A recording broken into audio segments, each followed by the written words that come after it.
It's now week 4 of the NFL season. And boy, it does go by seemingly fast. There's been a lot of activity with the Ravens, both on and off the field.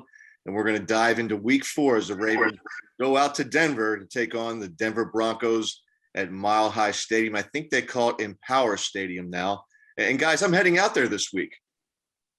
That's awesome. Welcome in, James and Dev. Thanks, Tony. Yeah. Thanks. So, yeah, it's going to be an interesting game. But real quickly, let's recap the Lions game. Just your quick thoughts on and observations and what you took away from that game as the Ravens pulled it out in a miraculous fashion, 19-17. I'll tell you a little story about that, too. Yeah, I think my observation was I think it's the type of game that comes along in every season. It's a tougher game than you expect. I remember in 2000, that team had to struggle against the Cardinals in Arizona and they won 13-7. It's like an example of sometimes you play an opponent, they play up for you. There were some mistakes in that game, of course, that I think kept the Lions in it, and then eventually they got the lead. So I know it was a bit disappointing overall in terms of the Ravens having to struggle, but I think it's the type of game that can really build their character in their locker room going forward. Yeah, I'd agree, Dev. I think my thing is that I've been saying all week when I've been asked this question is that it just shows you that in the NFL you cannot have most of your defensive line, lots of your defensive backfield, your most experienced linebacker. You can't have all these guys missing, even against one of the arguably worst teams in the league. And actually, I do think that they will win some games this year. They've been playing everybody hard, and they played us hard. They played a couple of good quarters, which is what they've been doing the whole season. And we let them hang around, and you just can't do that against a team in the NFL when you're so depleted like the Ravens are. Yeah, it was one of those games where I was on an airplane coming back from California, okay? And I was doing everything I could on the plane to stay up to date on what was happening with the game because I couldn't get a live feed. The Wi-Fi was breaking down or whatever, but I was staying abreast of it through Twitter, ESPN's Gamecast and whatnot. So we land, and we had a connecting flight in Nashville. So we land in Nashville, and as soon as we land, I switch over to the Ravens app, and I'm listening to Jerry Sandusky and Obafemi Ayomide, with the final series of plays. So the Ravens have the ball deep in their own territory, and they're going through those plays. 4th and 19, they convert. And I'm getting excited, but they say he's going to set up for a 66-yard field goal. I'm like, that's not going to happen. So the Wi-Fi goes out on me. So I don't know what happened. And it goes out. So now I'm like scrambling around. I open my computer back up. And as I'm doing all this, I see on my phone a push notification. And it says, final score, Ravens 19, Lions 17. Now, I haven't heard the field goal call. And I'm like, this better not be wrong information because I'm like all excited. I'm on the plane saying, he hit it. And finally, as I'm saying that to my wife, she the signal comes through again. And then I hear the call. And I guess it, buffered back to where it dropped me off. And I heard it as it was being called. And I wasn't totally in belief until I heard it on the radio. And it was just amazing. And then talk's been all about Justin Tucker. And I tweeted out, and I think he even retweeted it, Marquise Brown, that there's no one happier for Justin Tucker last week than Marquise Brown. Yeah, that was good. I noticed that one. So kudos to you to get Hollywood to agree on that. And I felt one last thing I just thought from that perspective too is I think the fans need to back off just a bit. He's been playing well for them for about a 10-game stretch, even including the postseason. So he had a bad game. It's not like let's not blow this out of proportion to make it seem like he doesn't come through for them. Right, I agree. And even though I was critical of his performance that particular day, we keep hearing things about how he dropped 3 touchdowns. Well, the first one was tipped a little bit. It would have been a really great catch to make that, and he's capable of doing that. He just didn't do it in that situation. The second one, well, that was great. Lamar threw a perfect pass, should have caught it. He knows he should have caught it. But on the same series of plays, he dropped another touchdown pass. So there would not have been 3 touchdowns. There would have only been 2, because the second play doesn't happen if the first play's converted, right, on that one series. Absolutely. Yeah. And I think from a player evaluation perspective, our good friend Mike Crawford posted some stills that showed he was tracking the ball, because we do know that Marquise is a good ball tracker on deep throws. So he is tracking the ball, but he doesn't track it all the way into his hands on both of those plays. He's looking to the side as it gets to his hands. And so it's a technical error that he's made on those throws. It's certainly not something that, if you watch over the course of his career so far, that you're going to see repeat itself, because it just doesn't.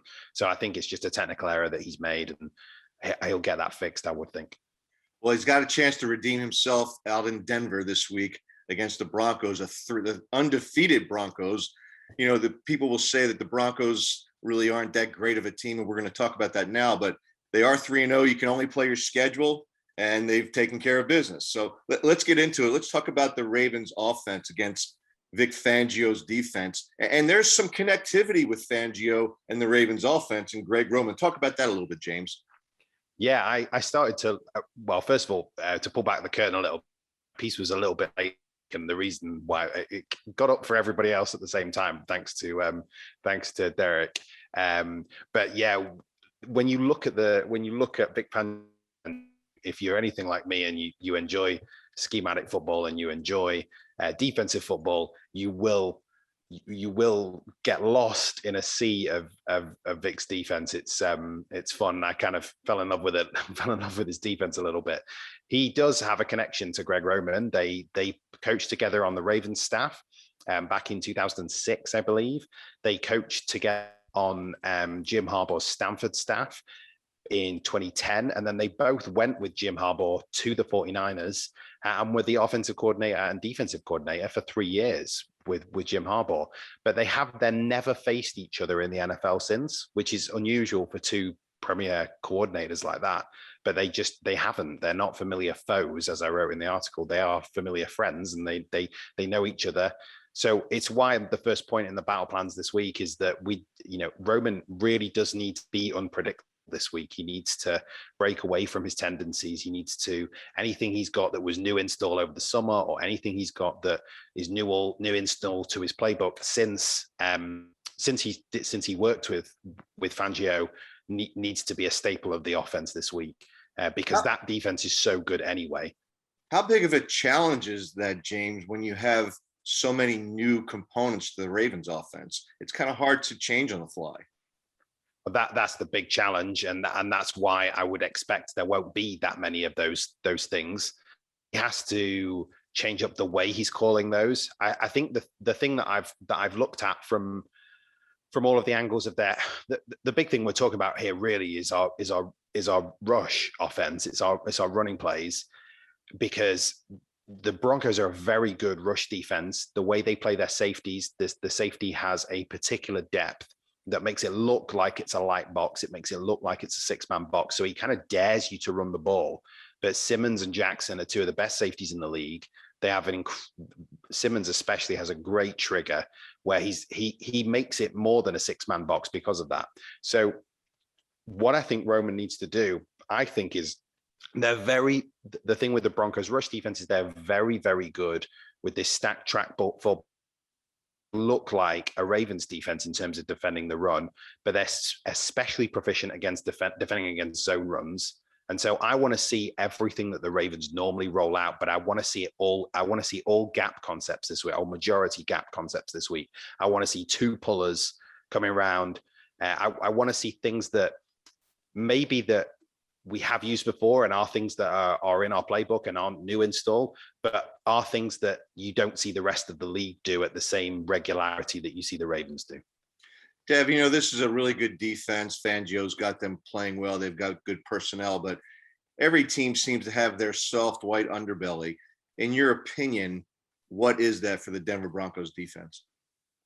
Well, it's tough to crack them, no doubt, but I do think the opportunity, the Ravens kind of may have hit on something last week, and James and I when we talked about the Detroit defense and the way that they're built, their linebackers, their front, I think the Ravens really pressured them quite a bit with their pass scheme.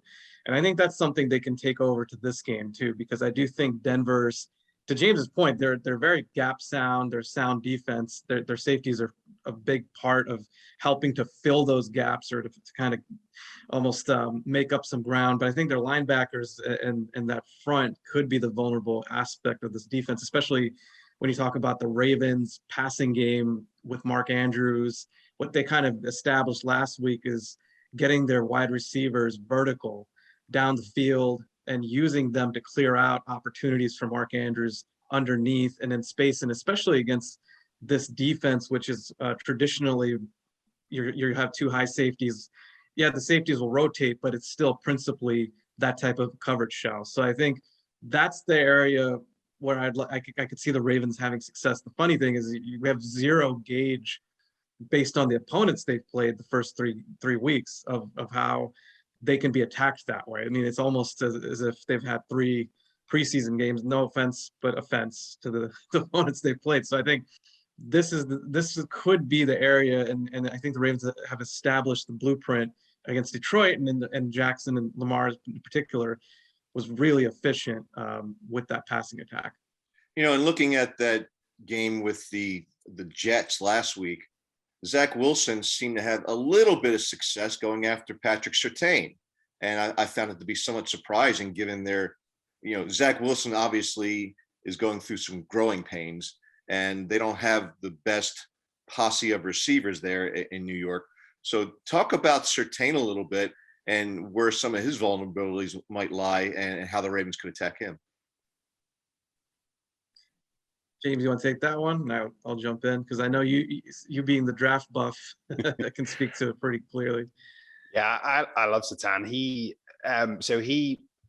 looked pretty good throughout the first few weeks of the season. That they did have some success targeting him. I think part of the reason they had some success targeting him is because the secondary for the Broncos is a little bit banged up. So I think he's probably being pressed into a bit more than Fangio would want him to be doing this early in the season. I think he's a great prospect, and I do think he'll be a great corner, but he is still, he's still learning the league. This is week 4 for him. So he's definitely an area that you could test. The other area in their secondary to test is probably Kyle Fuller as well, who knows this scheme really well, but has been a little bit vulnerable to double moves. The Jags managed to run a couple of kind of semi-double moves on him. So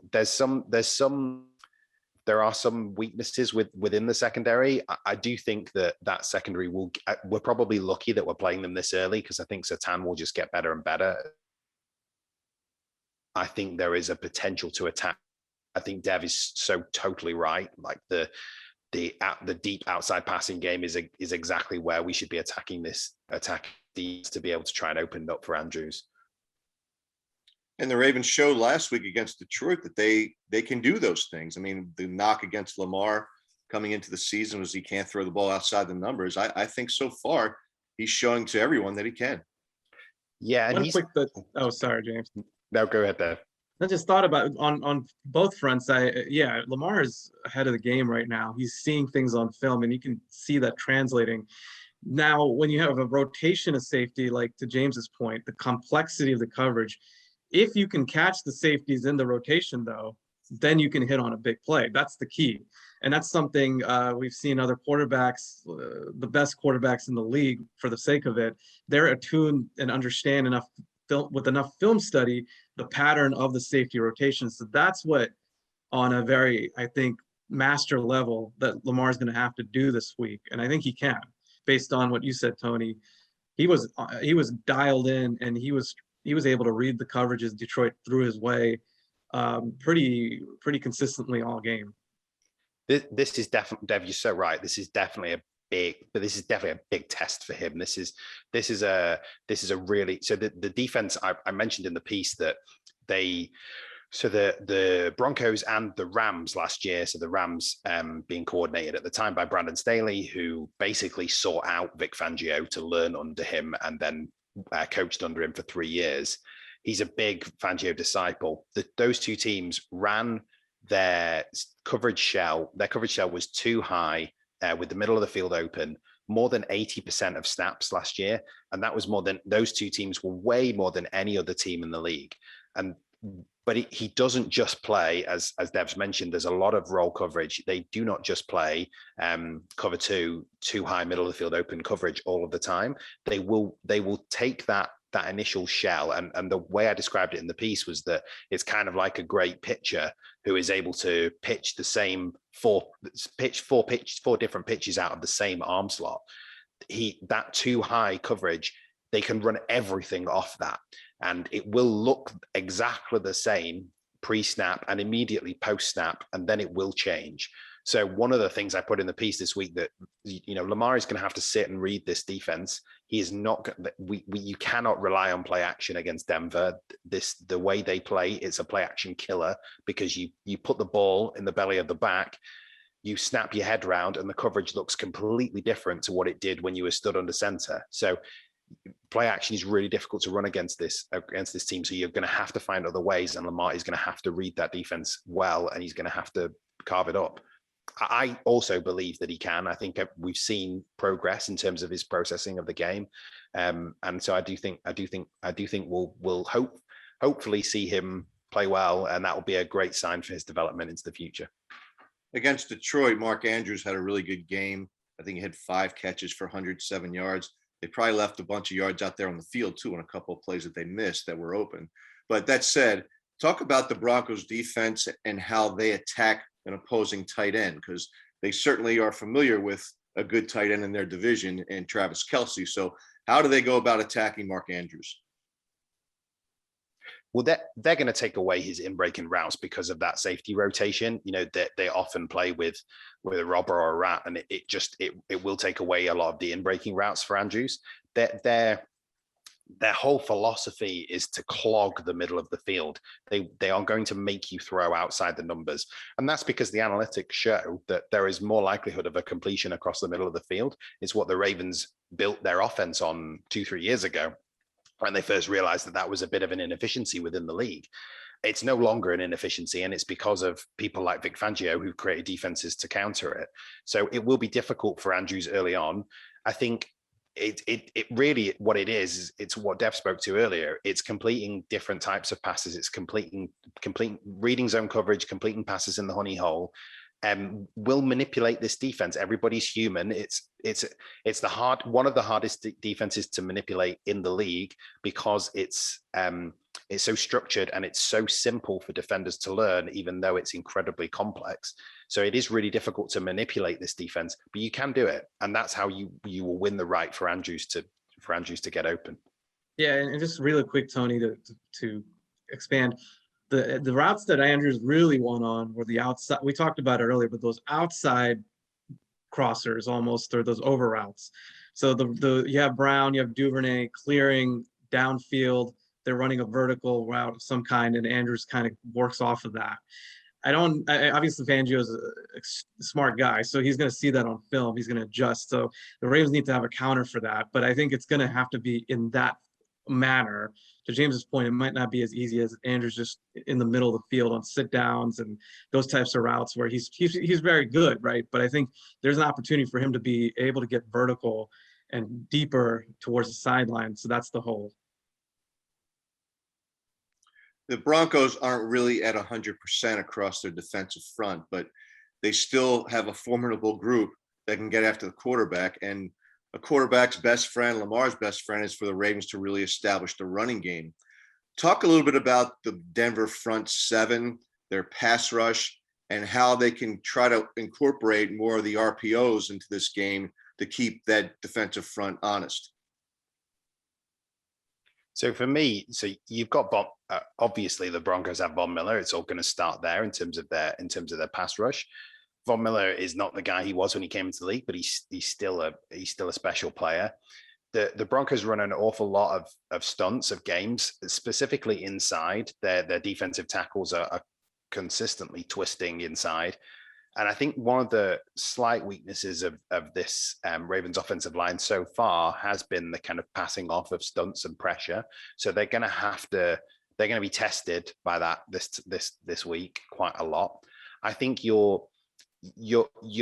RPO game is definitely going to be something that they should be leaning on heavily. I think the reason why you should be leaning on the RPO game heavily is because, first of all, the threat of Lamar, but secondly, the fact that he's not then running play action and turning his back to that defense, so he can see that defense rolling coverage all the time because he's looking downfield as he's waiting to give the handoff. So if you can get someone facing the defense as they're rolling, they've got much more chance of understanding what's there and deciphering it. So that's why I'd be running RPOs for that reason alone, really. We don't run loads of RPOs. We've been running more of them this season, I think. I don't know the numbers, so I could be wrong there, but it does feel like it. So it's definitely something that I'd expect to see as a feature of the game this week. Okay, well, let's take a quick break, guys. We're going to focus in on, when we come back, the Denver Broncos offense and what Wink Martindale and company can do to try to thwart Teddy Bridgewater. We'll be right back. Rock Spring Financial Group is the premier local Maryland mortgage brokerage firm. They are known for the hometown feel with a customer experience level that is unrivaled. They specialize in all home loan types, whether it's conventional, FHA, VA, and debt consolidation. Rock Spring covers it all. So when you're tired of issues with online mortgage shopping and want the human touch, look no further than Rock Spring Financial Group, LLC. Give Rick Metzger a call or visit them at rockspringfinancial.com. And welcome back to Battle Plans. I'm Tony Lombardi here with James Ogden and Dev Panchwagh. Hey guys, let's touch down on the Ravens offense, what they can do against the Ravens defense and what they can do to contain Teddy Bridgewater and company. James, let's start with you. Yeah, I mean, it's always with a Pat Shurmur offense, where you always have to start is by stopping the run. He builds everything off of a successful run game. He's got quite a diverse run game. They run a zone blocking scheme. They run gap concepts. They will throw most things at you, but you do have that's where you have to start with stopping this scheme, because they will run all kinds of interesting things off that to get their quarterback time to be able to throw the ball. So you'll see regularly them run 1-2 pullers, and they'll run some gap concepts really well. And if they get success off that, they'll run 1 or 2 pullers, and they'll boot the quarterback out on a naked, and the defense will have all flowed towards the run. So they use that run game. They use that run game to set up everything, and so we need to stop it. The thing that I'm just hugely placated by this week is that we have so many of those defensive linemen coming back. Right. We absolutely need them for this game. This is a good running game. Melvin Gordon is still knocking guys around. And Javonte Williams is going to be a great back in this league. I think we're pretty lucky that we're facing him again, like Satan. We're facing him early because he's not quite up to speed. It does take these rookie running backs a while to be able to adjust their vision, to be able to see the hole and to really hurt teams. I think Williams is a guy that, like John Taylor last year, at some point, sort of around week 7, 8, 9, it'll click and he'll start running all over teams. And then this offense will be much harder to stop, especially when you've got Teddy Bridgewater just, being Teddy Bridgewater in a West Coast offense. He's reading his keys. He's delivering things on time. He's making this offense hum a little bit, which is all it needs to do. It just needs to hum a little bit. And when you combine it with Fangio's defense, they become a dangerous team. And when you think of Fangio, you think of his ties to the Ravens. And what have the Ravens done so successfully over the years? They've been able to play mistake-free football, win the turnover battle, manage field position, play good defense, and therefore put your quarterback in situations where they play it a little bit safe. And that's so far what I'm seeing from the Denver Broncos. Teddy Bridgewater is not really taking many shots down the field. He's safe passes, short passing game, get the ball out quickly, because I think there's some vulnerability with their 2 guards who don't pass protect all that well. So talk about that a little bit, Dev, how they're utilizing their running backs in the passing game and the short passing game. Because if you look back at that Detroit game, one thing that they did well was got the ball into DeAndre Swift's hands as a pass catcher. And that's a little of concern to me right now heading into this football game. Yeah, absolutely. Gordon's always been a good pass catcher out of the backfield. He's very savvy. He's not the most explosive guy in the world, but he understands where he's got good vision. He basically understands where he needs to go. He breaks tackles.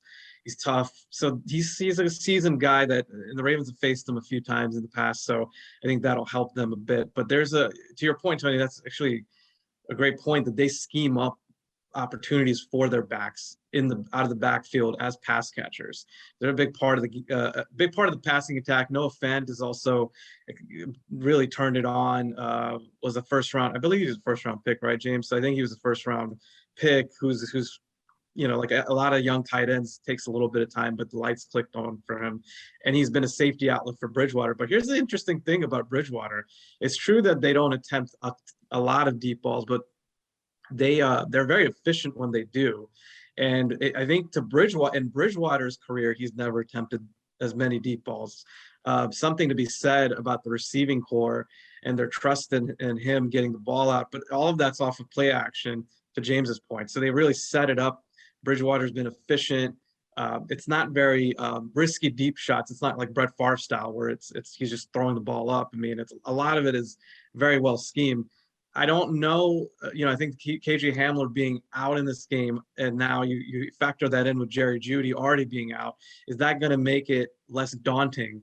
Is that, because Patrick and Sutton, and I know we're going to talk a little bit about them, but those guys can definitely get the ball downfield. But I wonder if Wink is going to think to himself, maybe this is another game where I can take some chances with my safeties, to James's point, to help in the run game, and I can have some more one-on-one opportunities. They're going to have to basically disrupt this offense somehow. So I do see the safeties being just as active as they were against Detroit, and they're going to have to tackle a hell of a lot better for this to work. Well, yesterday that would be on Wednesday, they had the team in full pads, which is unusual, and they were tackling each other. So I think that's a testament to your point, Dev, that they do need to tackle better. You mentioned the receivers. They've got some big targets. You mentioned Fant, who's a really good tight end, and they've got Tim Patrick, a guy who was at one point with the Ravens organization, so they know him, and of course, Cortland Sutton. So talk about those guys, James. Yeah, and I just to reiterate what Dev said, I think there's, just to not mention those guys for a second, Hamler and Jeudy are the guys that are going to help them against the blitz, and they're the guys who get open quickly. Judy's great, just phenomenal in and out of his breaks. So missing those two guys is a huge thing for them. Sutton's had a sort of big breakout game week 2. Sort of the light came back on after his ACL injury. He looks like he's sort of back to his best.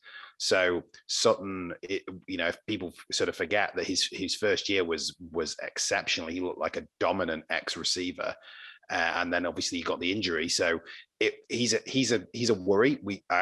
I'm not overly worried about Sutton, because I do think Marlon Humphrey will be his equal.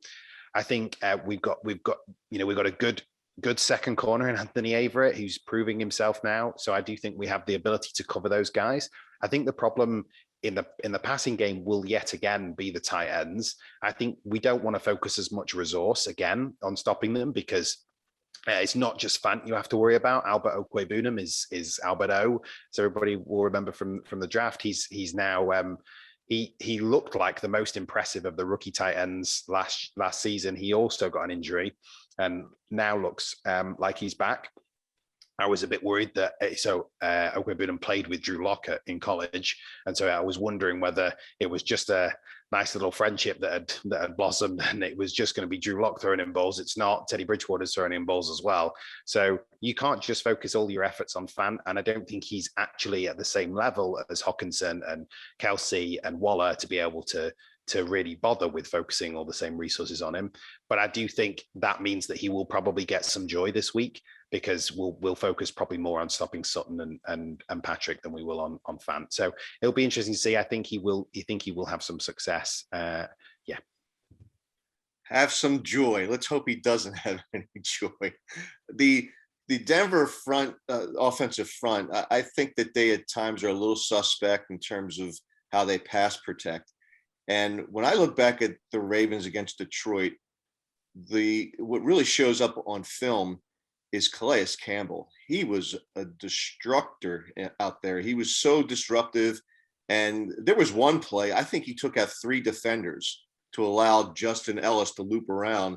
And if they had Matabwike back out there, or Brandon Williams, or even Derek Wolfe, who's been hurt, making the play in support of what Calais Campbell was doing, the Ravens defense would have been even more productive. But talk about those defensive matchups on against the Denver offensive front, and how you think that they ought to incorporate some zone blitzing to kind of confuse that offense as well. Yeah, so I feel like you've got the offensive line I thought was okay, but they're banged up. So I'm not sure where we are currently in terms of the injury report, but it looked to start with the Dalton Reisner and Graham. I have to be careful because I can't say Graham Glasgow like you guys would because I say Glasgow. But Graham Glasgow also looks like he might be out.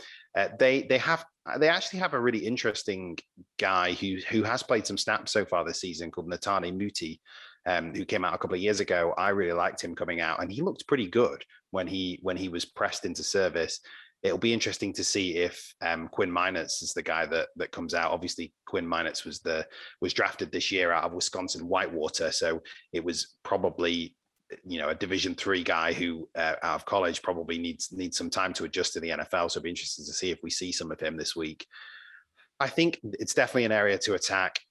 I don't necessarily think that the individual parts are particularly bad. I think, like I said, Netane Muti is good. And I think it's not good. He's solid. And I think they will have the individual parts to do the pass protection. The problem is they have never played together, and they're all, a lot of them are inexperienced. So it is definitely a game, like Dev said earlier, where we can take the chains off Wink again and just let him blitz to his heart's content. And I think they'll have trouble picking up all of our ridiculous pressure packages that we have.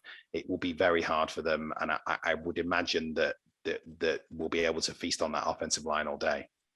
Yeah, there was some really elaborate stunt and twist action that Wink employed last week. You saw the return to that. The play you talked about, Tony, was one. There's another play where Dafioe helped clear the way for Chuck Clark on the blitz. That was the sack.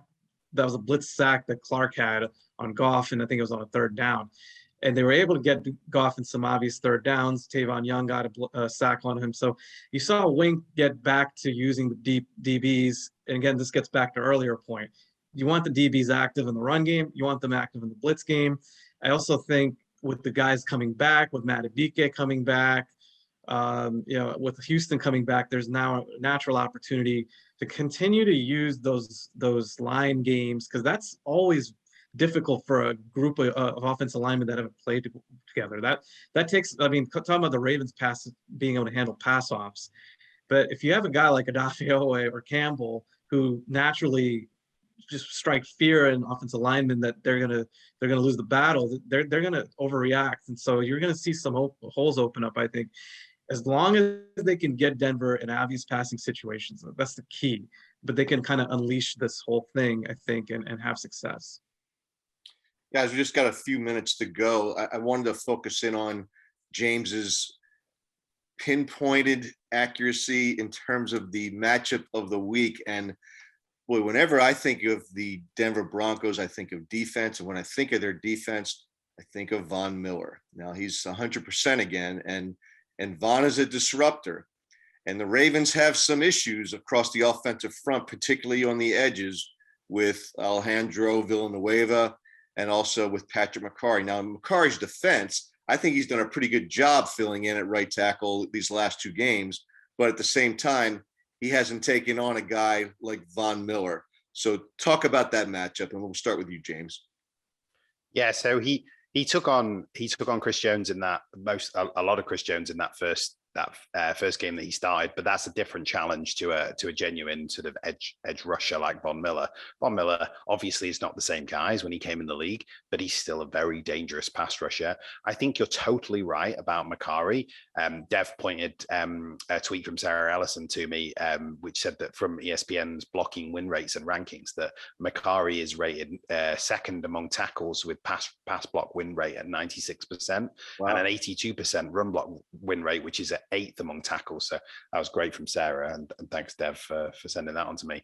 I think that shows you that, from the stats, and also when you watch him on film, that meshes with the stats too, that he's doing a good job. Like we only need him. You're only as good as your weakest link on your offensive line.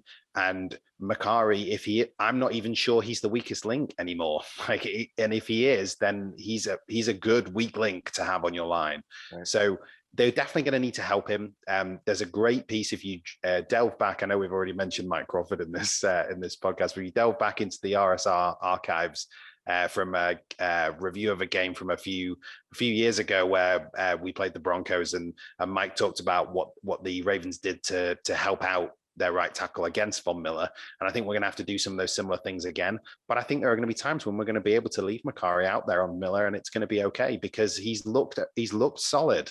And so, but it's a key matchup. If, like you say, he hasn't faced anyone like Miller before, maybe something goes wrong, and we, if we lose that matchup, then it could be a difficult day at the office for the offense. Dev, we got 30 seconds. Any last points you want to make? Just that I think that they have to also account for Miller moving around, and that's the other curveball. But overall, I like the way the Ravens match up in this game against Denver based on everything we've broken down. I think this is a good matchup as long as they don't make a ton of mistakes and they shore up their tackling, which I think they will. I think you added practice on Monday and you're tackling. That should light a fire under those guys. It should, absolutely. Guys, thank you for your time. This has been fun. And you can check out James's deep dive battle plans on Russell Street Report. We'll see you again next week, week 5, when the Ravens take on the Indianapolis Colts. Take care.